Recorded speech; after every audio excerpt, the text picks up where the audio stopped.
It's kind of a public notice, letting the public, the law enforcement, prosecutors, everyone know that we will be contacting them. We will be asking for meetings. We will be talking about policy. You know, I expect them to be some good dialogue. I expect some people not to want to be bothered. I mean, you know, it is what it is, but today was actually the official kickoff. Some of those recommendations include the following areas of our concern for policy change. The use of excessive force. I said the use of excessive force. There is no way that we should be living in a day and time where the force that was used to kill George Floyd should be used in any police department around this nation. Second, we are calling for, our concern is about racial profiling that still exists in police forces across this nation. We also want mandatory police body cams on every officer that work.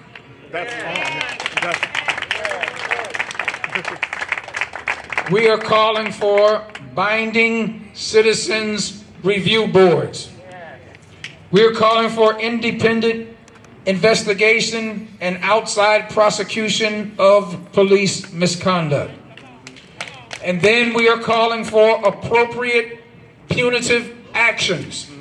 We cannot continue to allow our African American citizens and people of color to be brutally murdered in the streets by police officers with no punitive actions taken. We are calling for mandatory federal investigations.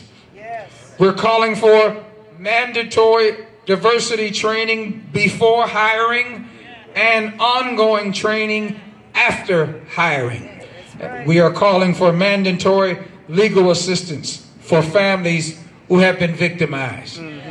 And then we are also calling for fair police union contracts. There are some groups, there's some police officers or some chiefs, when you call them, they will do things, but there's not regular dialogue between police and the community at all. Someone has to initiate it. There's not a regular meeting. There's not you know what I mean? There's not regular training.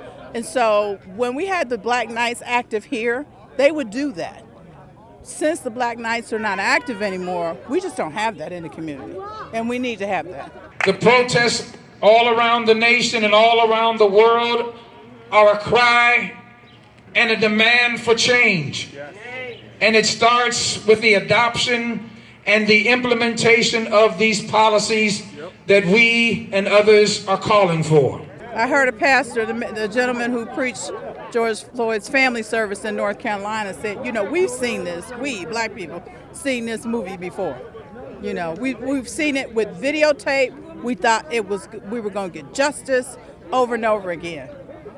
What feels different this time is I think the inhumane way he was tortured has just awakened so many people who are not of color and said, oh my God, you know, this is bad. And apparently they have been telling us the truth.